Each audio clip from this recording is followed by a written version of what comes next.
Boa tarde, gente. Opa, tava vendo que vocês estão acordados. Esse é o passador? Obrigada. Gente, vocês conseguem me ver daqui? Porque, assim, todo mundo fala daqui de baixo, porém as pessoas têm pelo menos 4 palmos a mais que eu, né? Então, talvez eu fale daqui de cima. Vamos ver. Eu estou vendo que vocês estão um pouco tímidos. Aqui na frente está um pouco vazio. Mas eu acho que talvez vocês vão ter que chegar um pouquinho mais perto para ver minha apresentação. Mas eu fiz de propósito, porque eu gosto de calor humano. Tá? Então, talvez, vamos ver. Bem, gente, queria primeiro agradecer a Clamper pelo convite para estar aqui com vocês hoje. Para mim é um prazer, né? Eu que sou mineira, cresci aqui, depois fui reconhecida mineira, e hoje a gente vai conversar um pouquinho sobre um tema que acho que tem muito a ver com o que a Camila falou na palestra dela, que é a importância, efetivamente, da capacitação. Né? E eu acho que se tem eu sou suspeita para falar, porque eu gosto muito do tema de educação. Mas eu acho que se tem gente, quem está tirando foto, por favor, né, tem que pegar aquele momento em que eu estou bonita, que não faça igual o nosso colega aqui, que chegou na minha mesa, queria tirar uma foto, eu estava comendo um pedaço de cocada. Por favor. Né? Então, assim, se tem um ano, né, eu sou suspeita porque eu gosto muito do tema de educação e do tema de capacitação. Mas eu realmente acho que se tem um ano em que esse assunto é muito importante, é esse ano, e não só esse ano, os próximos anos. Porque, como vocês já sabem, vou passar aqui alguns, não vou me apresentar, enfim, acho que a gente já se conhece, mas se tem uma coisa que a gente fez esse ano que foi muito importante, foi trazer um marco legal da geração própria, que é a Lei 14.300. E eu falo que, quando a gente estava no processo de redigir a minuta e nas negociações infindáveis com a ANEEL, com a ABRAD, com o Ministério, tudo parecia tão claro, gente. Assim, tudo parecia tão simples. E aí, hoje, quando a gente tem que explicar, eu olho e eu falo assim, gente, o que a gente estava pensando quando a gente criou essa linha do tempo? Que é isso que a gente estava fazendo quando a gente fez esse projeto? Então, a coisa vai ficar mais complexa. Mas isso não é ruim, porque eu não tenho nenhuma dúvida que você conseguir explicar para o seu cliente como isso vai ficar, como vai ficar esse panorama, como vai ficar a conta dele, vai ser um diferencial enorme para vocês em termos de venda e em termos de mercado. Então, acho que todo mundo que está aqui, de fato, já está com esse compromisso. Né, de entender, de querer saber cada vez mais efetivamente sobre esse projeto. E isso é muito legal e muito importante. Então, como é que vai ser a nossa dinâmica aqui hoje? A gente vai falar sobre as alterações trazidas pela Lei 14.300. E, ao longo delas, eu não vou falar de todas as alterações, senão a gente ficaria aqui a noite inteira. Né? Inclusive, já fica a sugestão de a gente fazer um outro evento só para falar desse marco legal maravilhoso. Exatamente. Uma ceia juntos. Mas eu separei, como a gente também quer falar de novas oportunidades de negócio, eu separei as alterações trazidas que eu acredito trazem boas oportunidades de negócio para vocês e trazem bons argumentos de vendas para vocês. Então, a gente vai olhar para esse marco com essa ótica hoje. Primeira coisa, né, assim, que a gente tem que ter em mente muito claro é essa linha do tempo. E eu realmente espero que vocês imprimam essa linha do tempo e colem na mesa de vocês, no coração, onde vocês quiserem. Porque a gente tem que saber, e isso é muito importante para as empresas de vocês, gente, que com a publicação dessa lei, a gente disparou um relógio. Na verdade, não foram um, a gente disparou 3 relógios. Ou 4. Quanto mais eu penso, mais relógio eu vejo, gente. É incrível. Né? Quais relógios foram esses? O primeiro relógio é a tal da corrida do ouro, do direito adquirido, o relógio de 12 meses. Né? Publicada a lei, todo mundo que protocolar a solicitação de acesso em 12 meses fica nas regras de valoração de créditos atuais. E aí, qual é o primeiro ponto de atenção? A gente está falando de protocolar uma solicitação de acesso. Qual é o segundo ponto de atenção, gente? Esse relógio apita, o timer, acaba, né? No dia 6 de janeiro de 2023. Mas você que vai fazer isso para o seu cliente, vai aceitar um projeto com garantia de direito adquirido no dia 5 de janeiro de 2023? Se quiser, gente, já aceita. A Gabi e o Rafa, que são advogados do nosso time, estão aqui. Já fecha junto a assessoria jurídica que vai precisar, entendeu? Então, assim, o primeiro ponto de atenção que a gente tem que ter é: esse é um ano de muita oportunidade. Mas também é um ano que, à medida que a gente começa a se aproximar dessa linha do tempo, desse deadline, no dia 6 de janeiro, ele vai ficando mais arriscado. Então, vocês já precisam começar a programar, planejar a empresa de vocês e avisar os possíveis clientes de vocês até quando vocês vão aceitar fazer vendas, garantindo o protocolo da solicitação de acesso do seu cliente com essa questão do direito adquirido vinculado a ela. Ou você fala, ó, se você quiser fechar esse projeto comigo só em dezembro, eu não te garanto mais que você vai ter o seu direito adquirido. Aqui na minha loja, estou dando um exemplo hipotético, tá, gente? Cada um vai falar onde o calo apertar. A nossa lojinha de direito adquirido fecha dia 30 de novembro, que, por sinal, é o meu aniversário. Uma ótima data para vocês colocarem, porque já serve de lembrete. Então, esse é o primeiro ponto de atenção de vocês. Qual é o segundo ponto, gente? Não basta protocolar a solicitação de acesso. Você tem que protocolar a solicitação de acesso certa. Porque se a distribuidora devolver errada e você não conseguir consertar a tempo, também não tem direito adquirido. Tá? Então, assim, é muita atenção que vai ser requerida. Por isso que eu digo que talvez em nenhum outro ano do nosso setor a capacitação se torna tão importante. Porque além da gente ter tido a Lei 14.300, a gente também teve no final do ano passado o quê? A mudança da 414, que nem existe mais, agora é Resolução 1000, e as alterações que ela trouxe, que inclusive impactam a geração distribuída. Vocês sabiam que agora agora não, a partir do dia 1º de abril, e não é mentira, o prazo para a distribuidora emitir um parecer de acesso vai para 45 dias, com ou sem obra? Está na Resolução 1000. Que ela não pode mais cobrar estudos, aqueles estudos abusivos do acessante, ela que tem que fazer agora por conta dela? Está na Resolução 1000. Que a troca da titularidade agora tem um prazo de 3 dias úteis para ser feita. Está na Resolução 1000. E começa a valer no dia 1º de abril. E tudo rima. Que coisa bonita.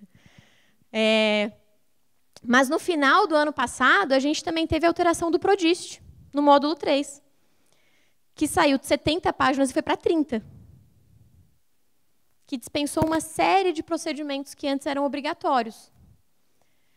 Então, imaginem vocês que, além da gente estar nessa corrida de aprender a 14.300, a partir do dia 1º de abril, os procedimentos mudaram. E não é só por causa da 14.300. É porque a gente está tendo uma atualização de tudo o que rege a vida do consumidor de energia elétrica com a distribuidora. Então, de novo, é muito importante a gente ficar atentos a todas essas mudanças que estão acontecendo. Então, esse é o primeiro reloginho que a gente disparou com a publicação da lei, 12 meses. Ok. Qual é o segundo e o terceiro reloginho que a gente disparou? 180 dias.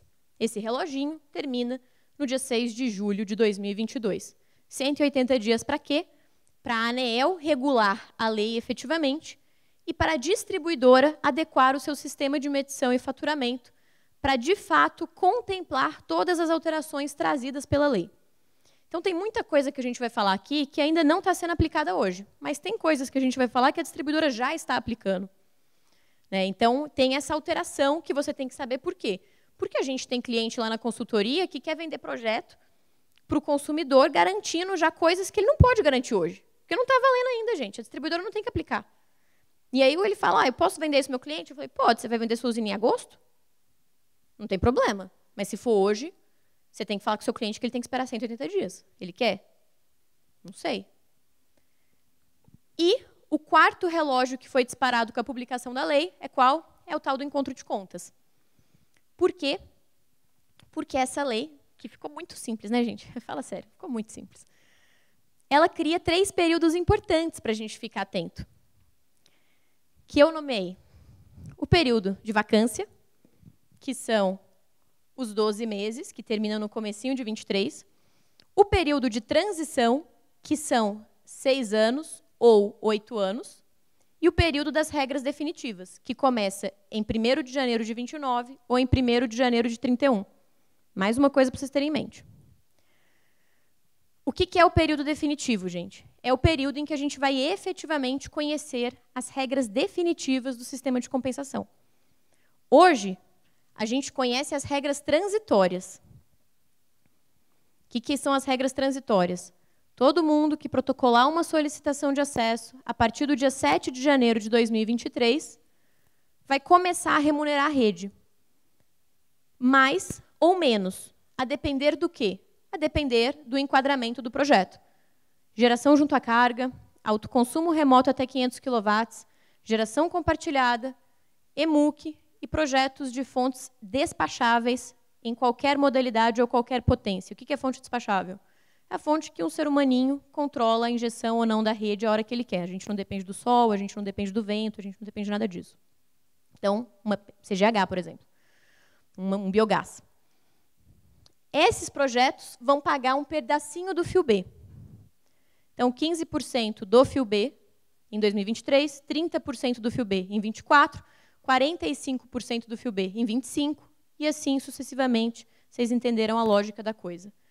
O fio B varia de concessão para concessão. A boa notícia, para quem está aqui em Minas Gerais, é que a CEMIG, apesar de não ser a área de concessão, né? Estou falando CEMIG, gente, porque é a maior área de concessão do Estado, tá? Apesar de não ser a área de concessão que a gente tem no Brasil, em que o fio B representa o menor percentual da tarifa, também não é a pior. Então, a gente está mais ou menos ali equilibrados no impacto que essa mudança traz na viabilidade dos projetos. Mas os projetos que sejam de autoconsumo remoto acima de 500 kW, geração compartilhada em que um único consumidor receba 25% ou mais dos créditos de energia, vão remunerar, já desde 2023, 100% do fio B, que é a componente tarifária que remunera a distribuidora de energia pelo serviço dela, 40% do fio A, que remunera as transmissoras, que é um total contrassenso para a geração distribuída, mas a gente teve que ceder alguma coisa nessa discussão, mais a tarifa de fiscalização do setor elétrico, que é o encargo tarifário que remunera a ANEEL, né, que custeia a ANEEL, e o encargo tarifário de pesquisa e desenvolvimento. Parece muita coisa, mas parece mesmo, né? Eu sei. Mas tirando o 100% do fio B, tudo o resto que eu falei corresponde a mais ou menos 3 centavos. Então é muita componente, mas o impacto tarifário é grande. É pequeno, desculpa. Então não é tão significativo, assusta. Então, a partir dos projetos que forem protocolados, a partir do dia 7, a partir de, incluindo, tá, gente? O dia 7 de janeiro de 23, já entram nessa regra. Só que eles não ficam nessa regra para sempre. Se eles forem protocolados do dia 7 de janeiro de 23 até... Por isso que eu estou dizendo, gente, pega o celular, vai programando os avisos na agenda, sabe assim? Agora vai mudar a regra, vai passar a pagar 30%, último dia... Tem que fazer isso. Até o dia 6 de julho de 23, ficam nessa regra transitória por 8 anos. Os projetos que forem protocolados após o dia 7 de julho de 23, ficam nessa regra transitória por 6 anos. Por quê? Porque o dia 7 de julho de 23 é a data limite para a gente conhecer a regra definitiva de como vão ser valorados os créditos de energia de um consumidor que gera a própria energia.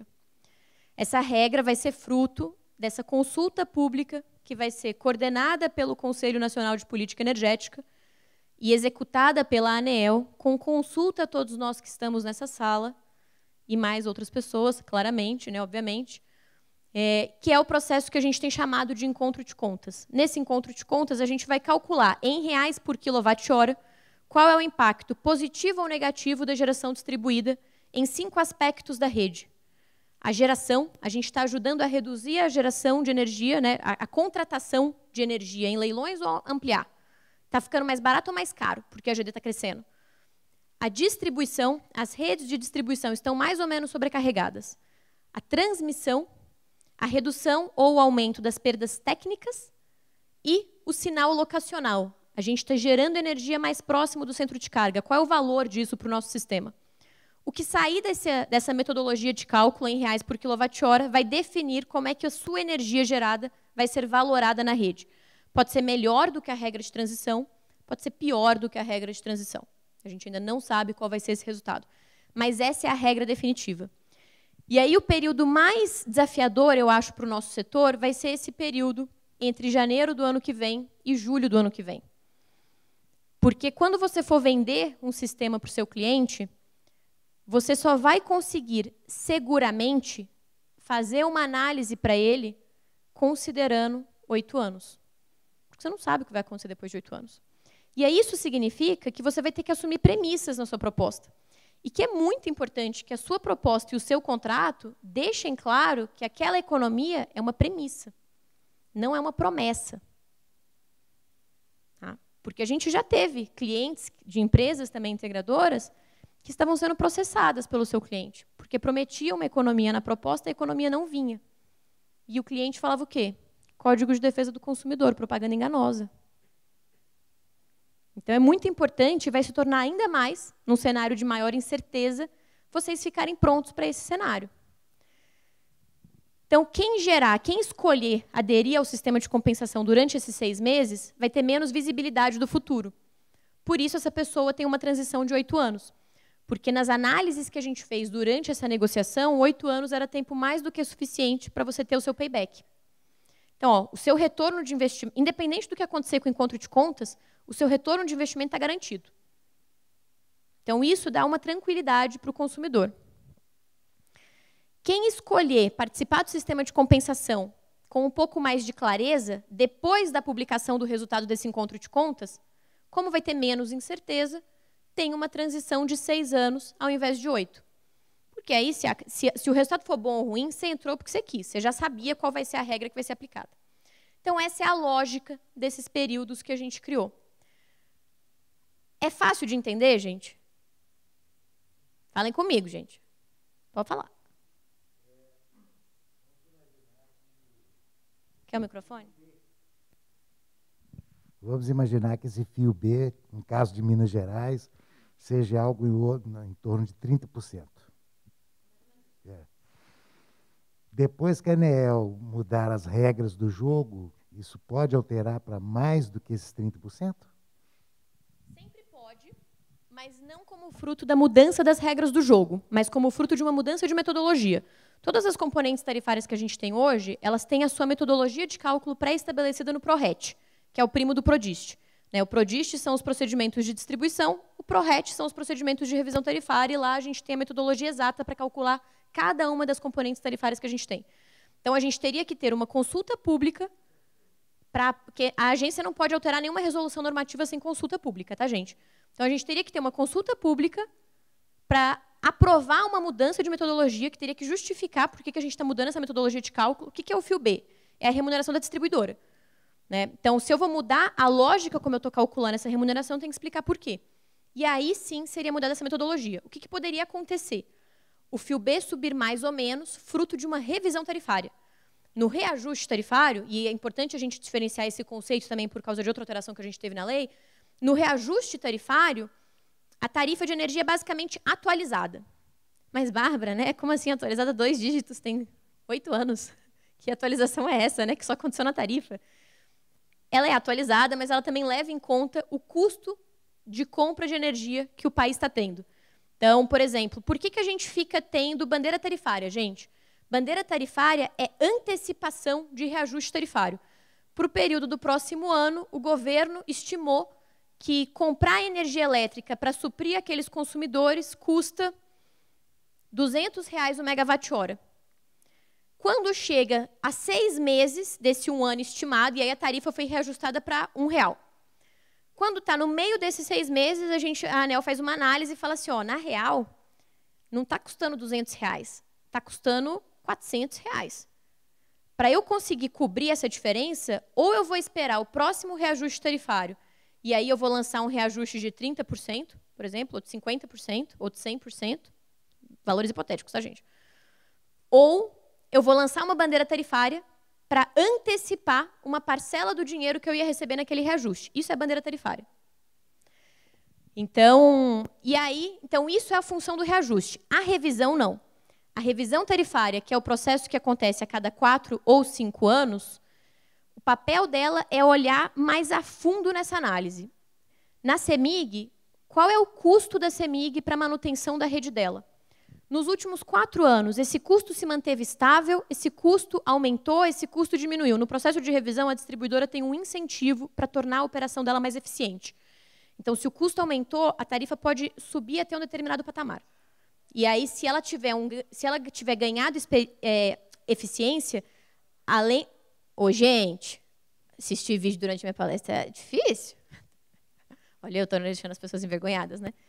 Mas eu sou assim, tá, gente? Se acostumem. Eu sou assim. Então, assim, se o custo dela tiver reduzido, você pode pensar, ela vai ganhar menos, mas ela tem um bônus por ela ter conseguido eficientizar a operação. E então, na revisão tarifária, a ANEEL olha qual que é o custo de manutenção da rede, qual que é o custo de capital. Olha, qual que é o risco país, que isso influencia o custo capital. Então, a gente olha conjuntos de premissas que são macro e que vão além unicamente da energia. E aí, nessa revisão tarifária, pode acontecer alguma coisa que fale assim, olha, por algum motivo, aqui na CEMIG, ela vai ter que ter um plano de construção de mais 1.000 quilômetros de rede para os próximos 2 anos. Quase impossível, tá, gente? Mas vai que acontece. Por causa disso, o FIUB vai ter que subir, porque ela vai ter que começar a ser remunerada para conseguir financiar essa obra. Então, isso poderia acontecer. Tá? Mas todo o processo de revisão tarifária também é público e a gente pode acompanhar. Inclusive, é comum que se façam audiências públicas com a sociedade para discutir a revisão. É que a gente, em geral, se engaja muito pouco no que acontece dentro do nosso próprio setor. Então, tudo isso parece que é uma grande surpresa, mas, na verdade, é fruto de um pouco engajamento que a gente tem com esses processos. Então, se a gente olhar aqui, efetivamente, em Minas Gerais, na CEMIG, o FIUB corresponde a 32% da tarifa. E na Energisa, ele corresponde a 26% da tarifa total. Sempre que eu falar de tarifa com vocês, eu estou falando da tarifa líquida, tá, gente? Porque tributação é uma discussão apartada da regulação, efetivamente. Então, esse é o percentual que a gente tem. E aí, a gente vai ver um exemplo aqui rápido do que isso vai significar na conta do consumidor. Essa aqui é a conta de um consumidor hoje na CEMIG. Então, a gente está considerando uma tarifa de 87 centavos, uma tarifa líquida de 62 centavos, e aqui são cada uma das componentes que a gente tem que passar a pagar, efetivamente.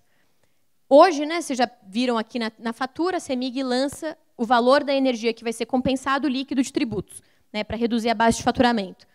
Então, se eu tenho que compensar 1.000 kWh, eu vou compensar 62 centavos, que é a minha tarifa líquida, e o que sobrar, no caso aqui da fatura, é o custo de disponibilidade, eu pago a tarifa cheia, que é 87 centavos, hoje. Com a mudança, no primeiro ano, então, se eu começar a gerar minha energia em março do ano que vem, eu tenho que pagar 15% do FIUB. O que é 15% do FIUB? Na tabelinha, que também está no site da ANEEL, o FIUB aqui equivale a 0,19, acho que é 8 ou 6, obrigada. Obrigada. 0,19, eu sou meio cega, tá, gente? Esqueci meu óculos, então me perdoem também por isso. 0,196. Então, se eu tenho que pagar 15% do FIUB, eu tenho que pagar 15% disso, que dá aí quase 3 centavos por quilowatt-hora. Então, na fatura do cliente, se eu tinha aqueles 1.000 kWh que eu consumi da rede a 62 centavos, porque a CEMIG lança líquido, quando ela for valorar a minha energia injetada, ela não vai ser mais valorada a 62 centavos, ela vai ser valorada a 59. Por quê? 62 menos 3 centavos. Em 2024, ela vai ser valorada, assumindo que a tarifa fosse ficar exatamente idêntica, ela vai ser valorada a 62 menos quase 6 centavos, porque é 30%. Então, é isso que vai acontecer ano a ano, é assim que o consumidor vai ver esse efeito na conta dele. Para quem atua em áreas de concessão que não tem isenção de ICMS na TUSD, a forma como o cliente enxerga é muito semelhante, né? Porque quando a gente não tem uma isenção plena de ICMS, como é que o cliente enxerga isso na conta dele? Ele enxerga com o valor de quilowatt-hora descontado, entre aspas, né? Então, um valor mais baixo do que o valor que ele consumiu. É exatamente o mesmo efeito que o cliente vai ter. Qual é o lado positivo para ajudar vocês na venda no ano que vem, mesmo num cenário que eu sei às vezes parece assustador, mas em geral parece assustador pelo desconhecimento, porque o desconhecido assusta, né? Quando a gente conhece, a gente se prepara e a gente cria estratégias para contornar as dificuldades. A boa notícia é que se a gente pegar a conta desse ano, esse cliente tem um residual de conta para pagar de R$ 103, que é o quê? o custo de disponibilidade mais a CIP dele, a contribuição de iluminação pública. No ano que vem, esse cliente vai ter um residual para pagar de R$ 46, que é o quê? O fio B, que ele tem que pagar os 15% do fio B, e a contribuição de iluminação pública. Porque como a gente vai ter uma mudança na metodologia do custo de disponibilidade, para quem entrar na regra nova, para quem tiver que pagar a rede pelo fio B, esse cliente não vai mais pagar aquela consumação mínima. Então, aqui na CEMIG, por exemplo, isso significa que até em 23, 24 e 25, dependendo, obviamente, do porte do cliente, aqui a gente colocou um cliente que consome 1.000 kWh, mesmo na regra nova, a conta residual dele ainda vai ser mais baixa do que o cliente que está no direito adquirido. Depois, não. É médio. Não vai pagar 2 vezes quem tiver o direito adquirido. Mas a gente vai ver um exemplo de custo de disponibilidade daqui a pouquinho. Então, assim, depois lá de 26, 27, 28, como o percentual a ser pago do fio B já fica maior, aí não. Aí a conta vira e a conta dele já fica maior efetivamente do que seria com o direito adquirido. Mas o que isso significa? Que essa alteração, a gente vai ver uma análise econômica no final da apresentação, ela ajuda a manter o retorno do investimento e o payback praticamente inalterados, apesar dele estar pagando pelo uso da rede. Pode falar. Você tinha falado a questão dos 500 kW. Seu nome e seu bairro. Quintas do Jacubo, todo mundo vai rir agora. Normal. Deixa eu te falar. Eu só vou ser taxado pela injeção se eu extrapolar os 500 kW de injeção? Lucas, eu não sei quem foi que inventou a história dos 500 kW, mas eu não entendo. Eu já recebi tanta mensagem falando desses 500 kW, eu fico assim, mano, de onde veio isso? Você acabou de falar de 500? Não foi isso que eu falei. Potência, autoconsumo remoto acima de 500 kW, você entra na regra de transição mais severa. Potência da usina instalada. Vou instalar uma usina em autoconsumo remoto que tem mais de 500 kW de potência. Aí, o que não significa que quem tem menos não vai ser taxado. Quem tem menos vai ser taxado também, desse jeito. Quem instalar mais de 500 kW vai pagar 100% do fio B, já em 23, 40% do fio A, tarifa de fiscalização e P&D. Tá?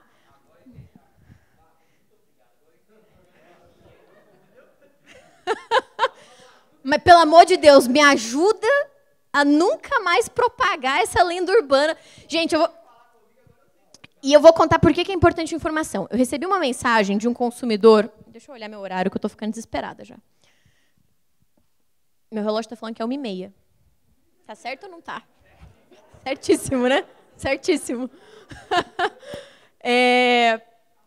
Eu recebi uma mensagem de um consumidor, gente, um cliente, falando o seguinte.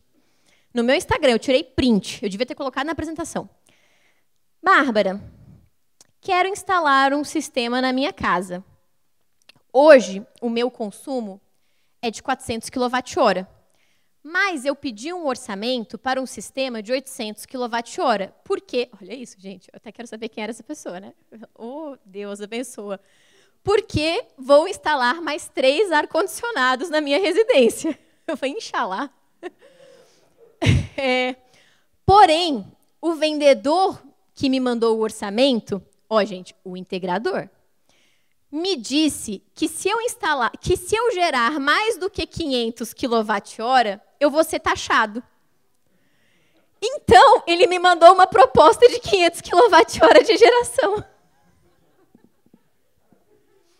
Mas eu não encontrei isso em lugar nenhum.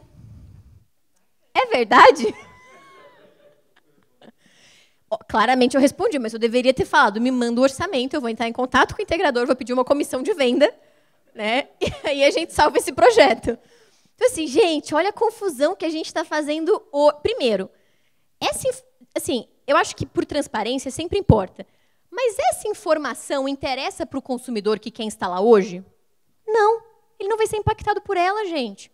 Interessa para você falar assim, cara, instala hoje, não instala daqui a 1 ano. Porque é melhor. Mas se ele quiser saber, ok. Então, assim, olha a confusão que a gente está gerando na cabeça do nosso cliente. E olha a oportunidade de venda que a gente está perdendo porque a gente não está entendendo o que está acontecendo. E aí, gente, assim, e eu falo, eu tenho o maior prazer de explicar, mas quando o consumidor final tem que me procurar para entender uma coisa que a empresa que está atendendo ele não conseguiu explicar, alguma coisa está errada. Alguma coisa está errada na capacitação do nosso setor. Né? Ainda mais nesse caso, né, gente, que eu deveria ter vendido esse sistema para ele, claramente. Claramente. Mas, enfim, então, não tem 500 kW, não é para isso. Vai ser todo mundo que do ano que vem vai ter algum tipo de pagamento de rede, só muda esse patamar. E o nosso colega pode instalar mais 3 ar-condicionado na casa dele, gerar os 800 kWh que ele queria, feliz da vida. Gente, até aqui, ok? Não, ó, eu vou querer progredir mais um pouquinho, porque senão daqui a pouco a organização vai ficar brava comigo. Vocês estão muito perguntador. Olha o sapeca. Eu falo assim, não vou falar agora. Ele fala assim, ele abaixa a máscara para eu ver o rosto e despertar simpatia. E fala assim, rapidinho.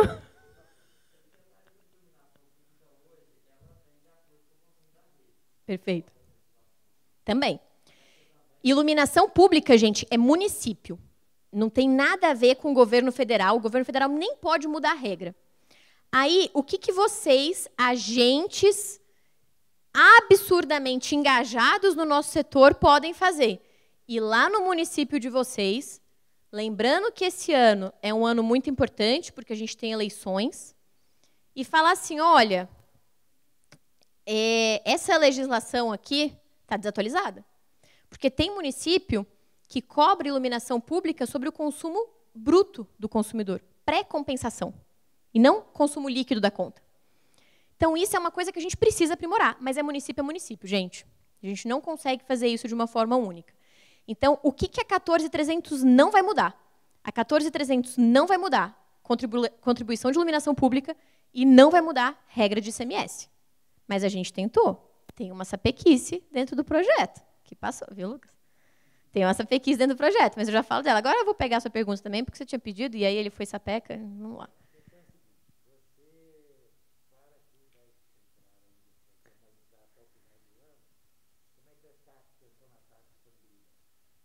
Já vou falar sobre isso. Se acalmem, que a gente vai olhar para o custo de disponibilidade daqui a pouco. Gente, eu vou seguir. Vamos lá. Todo mundo entendeu como vai ficar a conta. E aí tem a história do direito adquirido. Quem é que tem direito adquirido, gente? Todo mundo que protocolar a solicitação de acesso do seu projeto até o dia 6 de até as 23h59 do dia 6 de janeiro de 2023.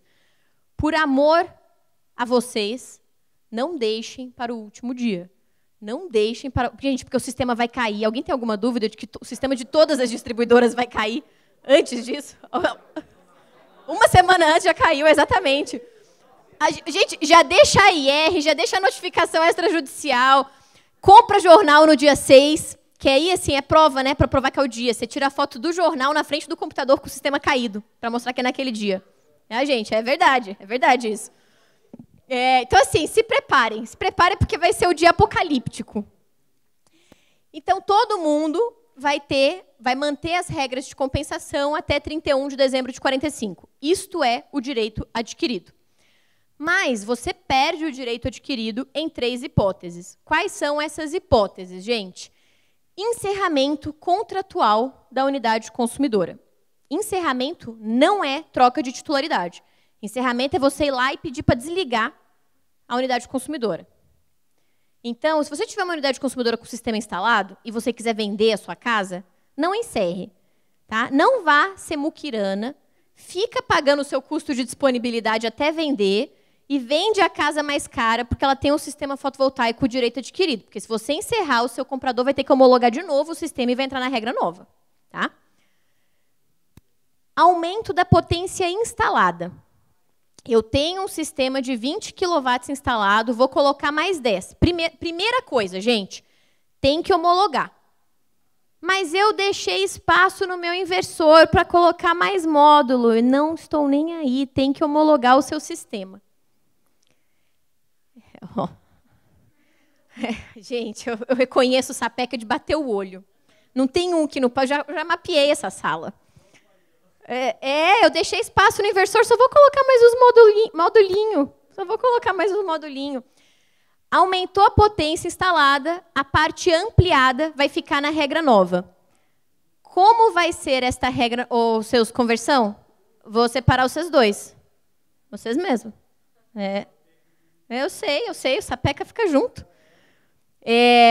Como é que vai ser feita essa conta? A ANEEL vai ter que regular, gente. Se vai ser regra de 3, se não vai, se a distribuidora vai fazer uma média da injeção, eu não sei. Mas a parte ampliada perde o sistema, perde o direito adquirido. E irregularidade no sistema de medição. O que eu acho que é isso, gente? Assim, o que eu acho que é uma das coisas? Essa daqui é essa pequíssimo, né? Qualquer é gato. Exato. Mas eu acredito que, por exemplo, você ampliou o seu sistema e não comunicou à distribuidora, é irregularidade no sistema. E vocês sabem que, pela Resolução 1000, a irregularidade já é punida como? Quem sabe? Quem sabe? Desligamento da unidade consumidora, multa, desligamento por 6 meses da unidade consumidora, multa e agora perda do direito adquirido. A gente teve um cliente no norte do Brasil. Gente, era uma fábrica que congelava peixe. O cara instalou o sistema e foi fazer o quê? Não queria esperar a vistoria. Ligou. Na hora que o vistoriador chegou lá, o sistema estava ligado. Aplicou penalidade. Falou, desligou só você por 6 meses. Aí ele entrou em contato. Falou assim, o que eu faço? Eu sou uma fábrica de peixe. Como é que eu fico sem eletricidade por 6 meses?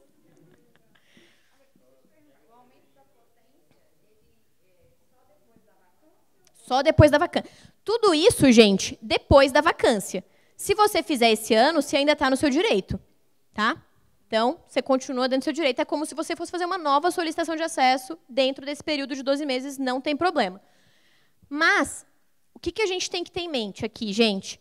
A alteração de beneficiária não é hipótese de perda de direito adquirido. Por quê? Isso é uma coisa muito interessante. É como se o direito adquirido ele irradiasse da usina para as beneficiárias. Então, o direito à manutenção, as regras de compensação atual, não é que ele é da usina. Ele é dado para as beneficiárias da energia gerada por uma usina já instalada ou que tenha sua solicitação de acesso protocolada nesses 12 meses. Então, se você mudar a lista de beneficiárias, mudar o percentual, nada disso leva à perda do direito adquirido. Mas desinstalar o sistema de um lugar e instalar no outro leva. Tá, gente? Por quê? Você está mudando o ponto em que seu sistema está conectado na rede. Em que pese meu CREA não ter chegado ainda, eu não sei por quê, claramente um erro do CREA, né? Se você... Calma, você se segura essa peca, não, vai controlar essa ansiedade. Vamos usar aqui, a força da mente para controlar essa ansiedade. Oi? Eliane, esse povo aqui está fazendo, ó, não vou cumprir meu tempo, mas porque esse povo aqui não me deixa.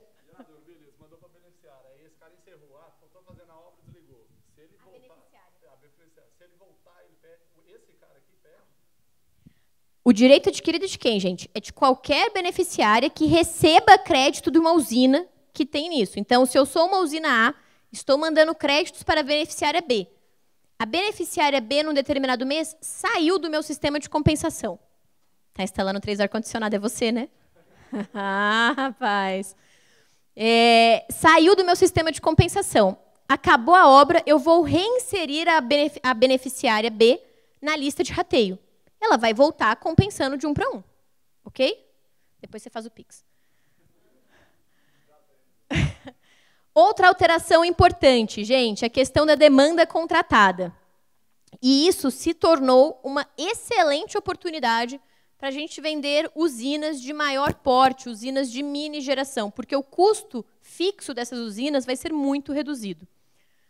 Então, assim, hoje, qualquer usina, mesmo que remota, paga pela rede como se fosse carga. É a tal da TUS de C ou TUS de D, se a gente pegar lá a resolução homologatória de tarifas da ANEEL.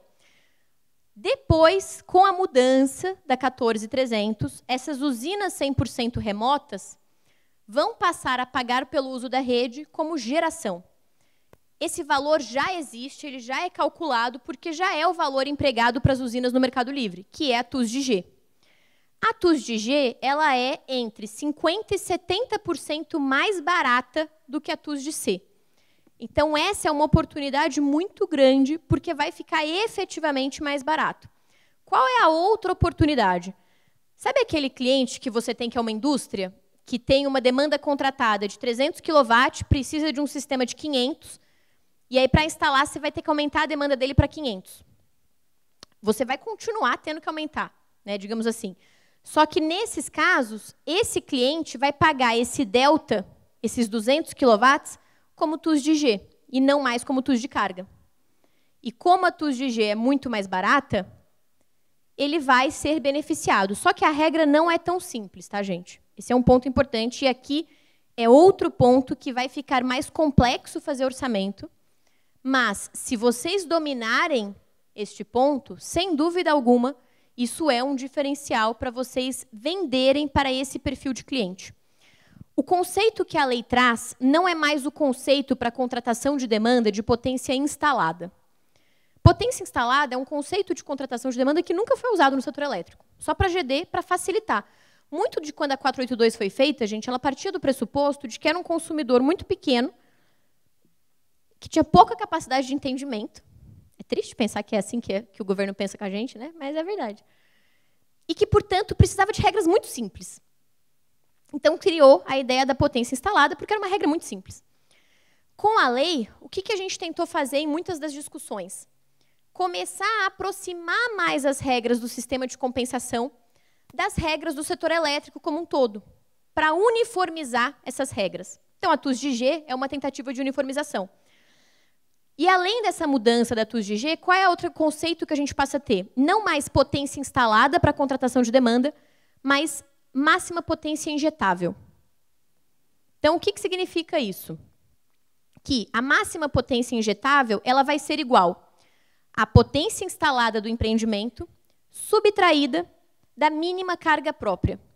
Mínima carga própria é a carga que aquela unidade consumidora vai manter operando durante todo o tempo dela. Então, imagina que você vai instalar, vamos supor, no exemplo da nossa fábrica, ela tem uma demanda contratada de 300 kW. Ela tem uma mínima carga própria de 50 kW. São os geradores e as máquinas que ela nunca vai deixar de operar. Você vai instalar um sistema de 500 kW.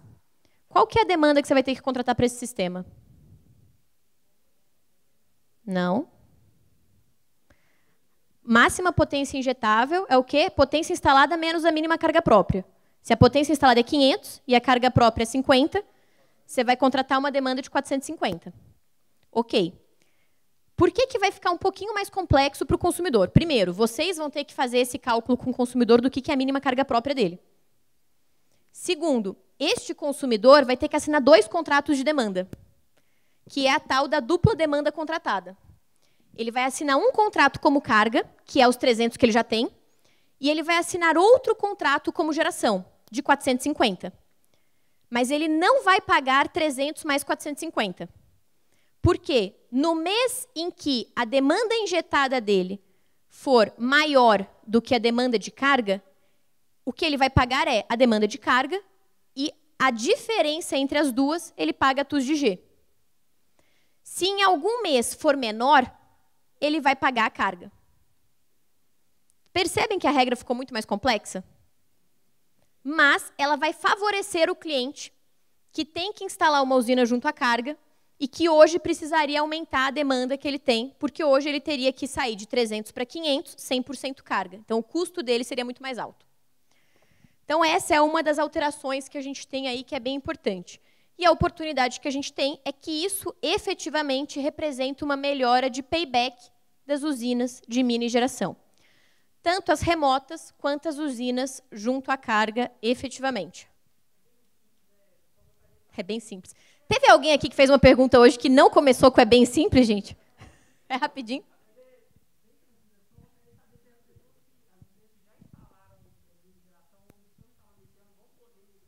Excelente. Qual que é o seu nome e seu bairro? Você me trollou. Gostei, Johnny. Vão sim, mas a gente tem duas regras. Quem tiver o direito adquirido, quem tem direito adquirido, gente? Quem já está ou quem vier a estar em 12 meses. Quem tiver direito adquirido vai se beneficiar dessa regra a partir da revisão tarifária da distribuidora. A revisão tarifária da CEMIG, se eu não me engano, é ano que vem. É ano que vem? Acho que é ano que vem. Só um minutinho. Calma, deixa eu acabar de responder o Johnny. Gente, eu acho que eu vou terminar minha apresentação primeiro, aí eu peço as perguntas de vocês, senão eu não vou terminar a apresentação. Tá bom? Mas só acabando de responder, porque é um ponto, de fato, que eu ia comentar. Quem não tiver o direito adquirido já entra nessa regra de imediato. Tá? Por que essa diferença, gente? Porque quando a distribuidora emitiu o seu parecer de acesso, ela considerou, por exemplo, no custo de obra de rede, se o consumidor ia ter participação ou não, o valor que ela ia receber a título de demanda contratada dele. Então, se ele está pagando esse é um outro ponto relevante. Com essa mudança, a gente tem uma tendência a que aumente o valor de participação financeira das obras. Porque o que é a participação financeira, gente? Bem simples, de uma maneira bem simples, a distribuidora calcula o valor da obra, vê se essa obra estava planejada já de ser feita por ela ou não, e calcula quanto ela vai ganhar com aquela instalação, seja uma unidade consumidora, seja uma geradora, ao longo aí do fluxo de caixa dela. Se o valor que ela vai ganhar vai cair, porque o valor de demanda caiu, vai ter mais participação financeira de obra. Tá? Então, esse é um ponto importante para a gente ficar atento. Tende a acontecer. Então, quando a distribuidora emitiu o parecer de acesso de uma usina hoje, ela considerou uma TUSD C como receita dela. Então, por que vai ser aguardada a próxima revisão tarifária? Porque a ANEEL, na revisão tarifária, vai equalizar como é que ficou essa consideração e qual vai ser o tamanho do impacto disso em termos de tarifa. E aí, se ela tiver que aumentar a tarifa de energia para cobrir essa mudança do que foi planejado versus o que a distribuidora vai começar a receber para as usinas já existentes, ela consegue aplicar na revisão tarifária. Então, não tem impacto no caixa da distribuidora. Tá? Então, mas sim, vai aplicar para todo mundo, mas o momento vai ser diferente. E agora eu vou seguir. E aí, no final, então anotem as perguntas de vocês. Não quero mais nenhuma pergunta simples, nem rapidinha, tá bom? Não vai ter. E aí a gente segue. Aqui, gente, são os valores de TUSD C e TUSD G. Então, aqui em Minas, né, vejam que a demanda, isso aqui é líquido de ICMS, tá, gente? E de PiscoFins. A demanda hoje é de R$ 14,86, eu acho, por quilowatt. Ela cai disso para R$ 8,52. Na Energisa, ela é de... Gente, Energisa, Jesus. R$ 25,00 e ela cai para 15. Então, assim, isso é uma alteração muito impactante também. Olha o que... No Rio de Janeiro, gente, na Light, passa a valer mais a pena você esperar ano que vem para fazer a usina do que você fazer esse ano. Porque a demanda vai cair de R$ 22,00 para 4. É muita mudança na rentabilidade dos projetos. Mas essa é uma análise que pouca gente está fazendo. Por quê? Porque a gente está muito focado no impacto negativo que a lei pode ter. E não nas oportunidades que ela está trazendo. Então, vocês conseguirem trazer esse tipo de análise e oportunidade para o cliente de vocês é um super diferencial. O pessoal da Win, que está aqui, que eu sei que está no Rio, já está assim, opa! É um super diferencial para vocês e que pode ser uma vertente, efetivamente, de novos negócios. Né? Então, deixa eu voltar para cá. Outra oportunidade, quando vocês tiram a foto, eu vou continuar falando, é a questão da geração compartilhada. Minas já é um estado muito beneficiado pela questão da geração compartilhada, porque aqui, nesse estado maravilhoso, a gente tem uma legislação própria que dá isenção de ICMS na TE e na TUSD para projetos de até 5 megas em todas as modalidades de compensação. Então, Minas já tende a ter muita geração compartilhada, muita assim, né, gente? Muita, perto do nada, que é praticamente um nada no resto do país. Né? Quase tudo que a gente tem de compartilhado está em Minas, efetivamente. Então, hoje, pela 482, a gente só pode ter geração compartilhada por cooperativa e consórcio. Quem já fez uma cooperativa ou um consórcio, o consórcio menos, mas a cooperativa é muito burocrático.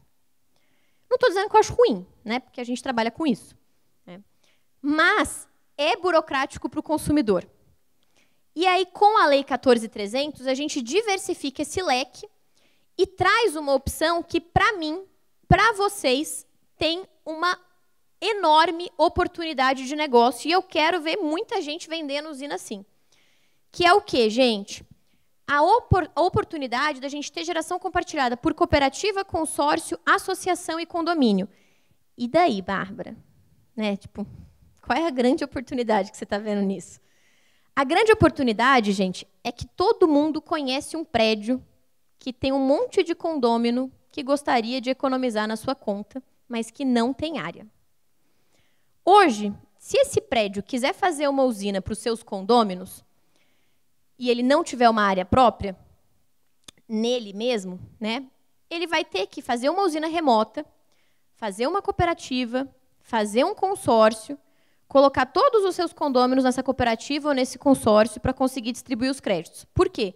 A modalidade de compensação de empreendimento de múltiplas unidades consumidoras, o EMUC, só é possível quando a usina está na carga do prédio. Né? O EMUC é a modalidade que permite que a usina, em titularidade do condomínio, envie crédito para os condôminos. Mas a usina tem que estar na carga do prédio. Então, esse trâmite da geração compartilhada era uma dor de cabeça. Né? Eu falo, primeiro porque assim, né, gente? Poucas situações na vida são tão estressantes quanto o ser humano vivendo em condomínio. É verdade. Imagina você aprovar uma usina num condomínio. Aí você vai ter que aprovar a criação da cooperativa. Aí você vai ter que convencer os condôminos a se tornarem cooperados. Agora não vai mais precisar.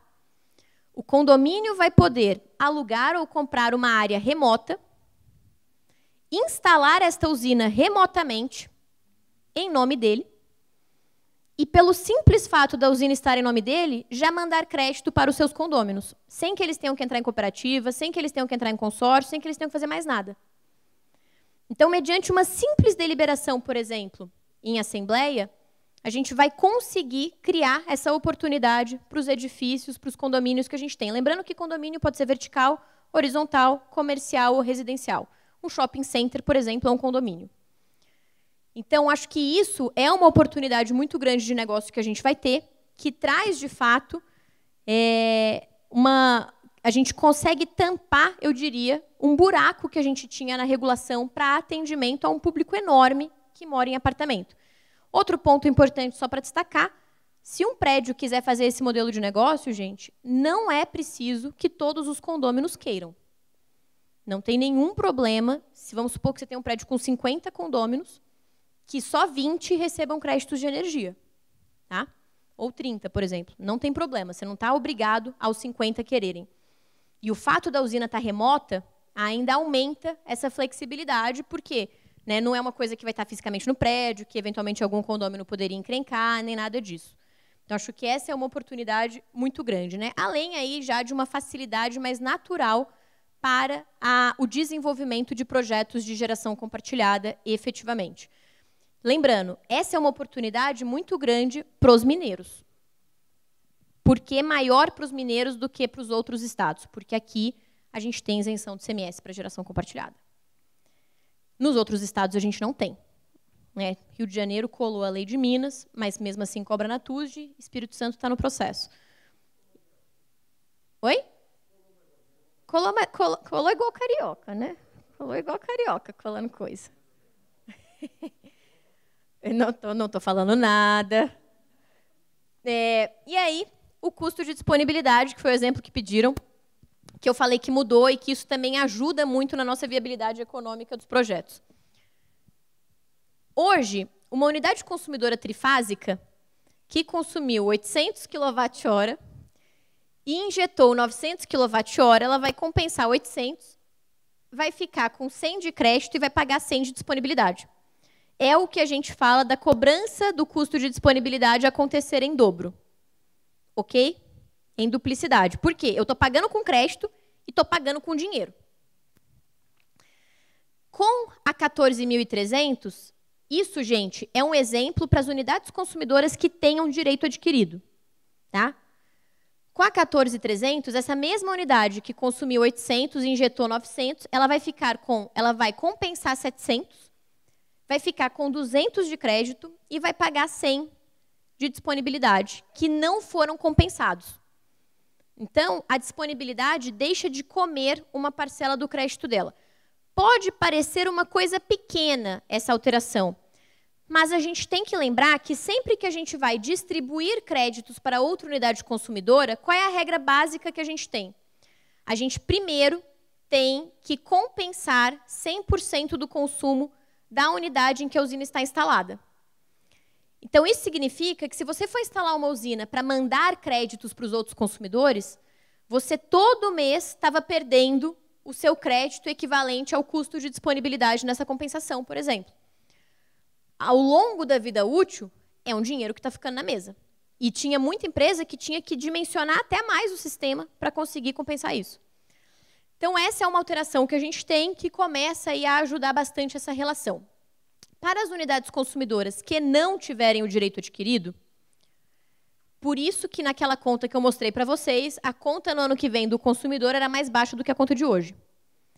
Para as unidades que não tiverem direito adquirido, essas unidades já estão pagando pelo uso da rede mediante pagamento do fio B. Então, a aferição do consumo mínimo dela vai acontecer antes da compensação. Então, se eu consumir 800 kWh e eu sou trifásico, o meu consumo mínimo é 100. Eu consumi o suficiente. Se eu injetei 900, eu vou compensar os 800, vou ficar com 100 de crédito e não vou pagar mais nada, além da contribuição de iluminação pública, etc, etc. Por quê? Porque eu já estou pagando o fio B sobre 800 kWh. Então, eu não vou pagar fio B mais custo de disponibilidade. Como nos primeiros anos a gente está pagando um percentual baixo de fio B, a conta melhora no começo, e lá para o fim dessa relação, 26, 27, 28, a conta começa a ficar pior do que está hoje. Mas essa é a ótica da mudança que a gente teve em relação ao custo de disponibilidade efetivamente. Tá? Outra alteração que a gente teve, também esse aqui é o reino dos sapecas, né? O beoptante é o reino dos sapecas. Beoptante. Quem aqui já sonhou em ter uma usininha beoptante? Fala pra mim. Eu já sonhei, gente. Eu sei. No sonho da usininha beoptante, lá em janeiro de 2020, a ANEEL proibiu beoptante com mini geração. Seja junto à carga, seja remota, seja o que for. Tá? E aí, isso perdurou, né, esse entendimento da agência perdurou durante todo esse tempo até a vinda da lei, e a lei resolveu a situação do beoptante para geração junto à carga. Gente, o que é geração junto à carga? É uma geração da usina na carga. Carga, para beoptante, não é uma lâmpada. Eu já recebi, se você está rindo, mas se você soubesse a quantidade de consulta que eu recebi disso, eu posso instalar uma usina, ter uma lâmpada e pedir para ela ser beoptante? Não, gente. Não. Porque a lâmpada não justifica o atendimento em média tensão e enquadramento em beoptante. E o direito do beoptante é da carga, não é da geração. O que tem que justificar o beoptante é a carga. Aquela unidade consumidora tem que ter uma carga tal que a enquadre em um atendimento em média tensão, que justifique ela ter um transformador de até 112,5 kVA e, portanto, permita o seu enquadramento no artigo 292 da Resolução 1000, que dá a esse consumidor o direito de ter o faturamento como se fosse atendido em baixa tensão, que é o tal do beoptante. Então, este consumidor vai poder instalar uma usina de mini geração, respeitado o limite do seu trafo, e ter o seu enquadramento, manter o seu enquadramento, né, como beoptante. Isso não significa, gente, que a usina não possa enviar créditos para outras unidades consumidoras. Ela pode. Mas, né, ela tem que estar na carga que justifique o seu enquadramento como beoptante. Quem já instalou e perdeu o beoptante já pode solicitar o seu reenquadramento. Quem vai instalar já pode fazer como beoptante. Esta é uma disposição que as distribuidoras já têm aplicado. Outro ponto, algumas distribuidoras do grupo Equatorial já começaram a aplicar também a não cobrança em duplicidade do custo de disponibilidade. Então, as contas que a gente está recebendo, à medida que a gente recebe de alguns clientes, a gente está fazendo a verificação para ver o que as distribuidoras já estão começando a aplicar ou não. Tá? Então, essa também é uma oportunidade de negócio, eu diria, que a gente volta. Né? Muita gente instalou sistema em cliente durante esse período dessa decisão da ANEEL e limitou o sistema a 75 kW para o consumidor poder ficar como bioptante. Volta nesse cliente e fala, é hoje que você vai instalar seus 3 ar-condicionado? Vamos complementar esse sistema que você instalou, porque já está podendo. Né? Então, acho que essa é uma oportunidade interessante, aí, efetivamente, que a gente passa a ter, ou volta a ter, com a vinda da lei. E aí, dito isso, vamos fazer alguns exercícios aqui de análise de viabilidade econômica, tá? Para a gente ver aí, efetivamente, o que isso significa. O primeiro é uma microgeração, junto à carga, 5 kW, depois uma microgeração remota de 75 kW. O cenário atual e o cenário da Lei 14.300. Aqui a gente simulou algumas distribuidoras em áreas de concessão diferentes, tá? Mas destacamos aqui a CEMIG. Então, neste cenário, um consumidor que instala um sistema hoje, ou um consumidor que instala a partir já da regra nova, junto à carga 5 kW, ele tem exatamente o mesmo tempo de payback, mas ele sente um pouquinho na TIR. Por que ele sente na TIR e não no payback? Porque a TIR, que é o retorno do projeto, a gente calculou uma visão de 25 anos, vida útil do sistema que a gente considera nas nossas análises, e o payback é o tempo em que ele vai ter o pagamento. Então, lembra que eu comentei com vocês que, quando a gente muda para a regra nova, esse consumidor, nos primeiros anos, ele paga, inclusive, menos do que ele pagaria hoje. Então, ele pagar menos nesses primeiros anos compensa o fato de que depois ele vai pagar um pouco mais e mantém o patamar de payback dele. Tá? Então, essa é a explicação aqui para o que a gente está vendo. Alto consumo remoto, 75 kW, a gente sente um pouquinho mais. O payback aumenta em 0,2 anos e a TIR cai 5 pontos percentuais. Por que não tem simultaneidade?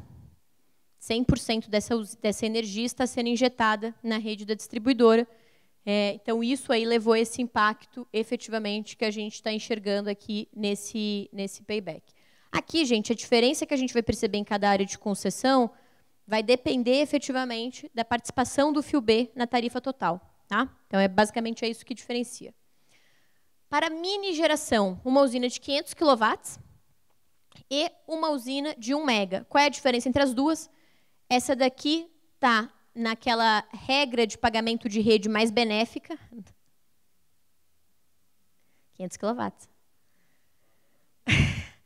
Está pagando fio B.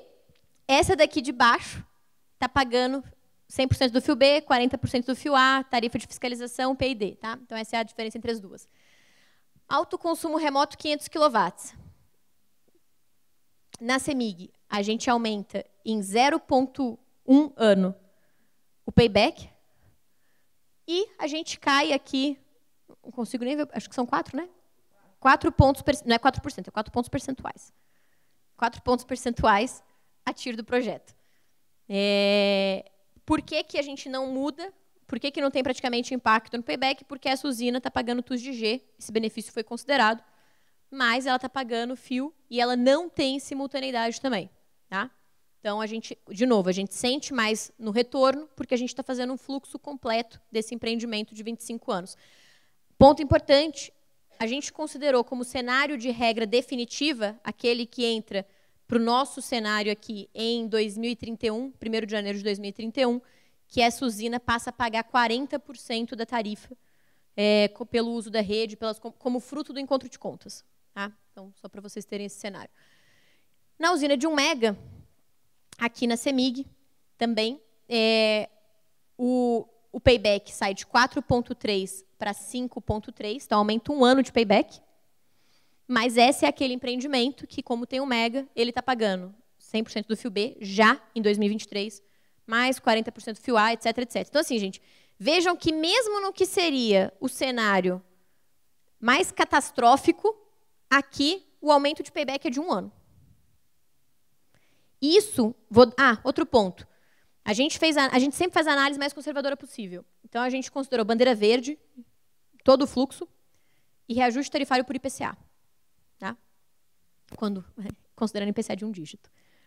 E aí o payback também sente mais por causa do impacto do pagamento dessas componentes tarifárias. Tá? Então, esse é um payback, não, desculpa, o tempo de retorno. Então, acho que esse também é um ponto importante aí. Mas, na nossa visão, nada também muito catastrófico aí ou que efetivamente desestimule o investimento. E se a gente colocasse bandeira tarifária aqui, só isso já mudaria completamente a visão da análise econômica. Mas a gente preferiu ser mais conservador na nossa análise e aí deixa a critério de vocês simularem análises com parâmetros um pouquinho mais arrojados. Tá? Bem, gente, é isso. Queria agradecer vocês por me ouvirem, por participarem. Desculpa se a gente brincou demais, mas acho que a gente está aqui já ao longo desse dia. É importante que a gente tenha o nosso momento juntos aqui também. Agradeço e acho que eu fico à disposição. Acho que não fico à disposição para perguntas, não sei. Eliane me diz depois. Se eu não tiver no café, mais tarde, depois do evento, a gente tira as nossas dúvidas, gente. Obrigada.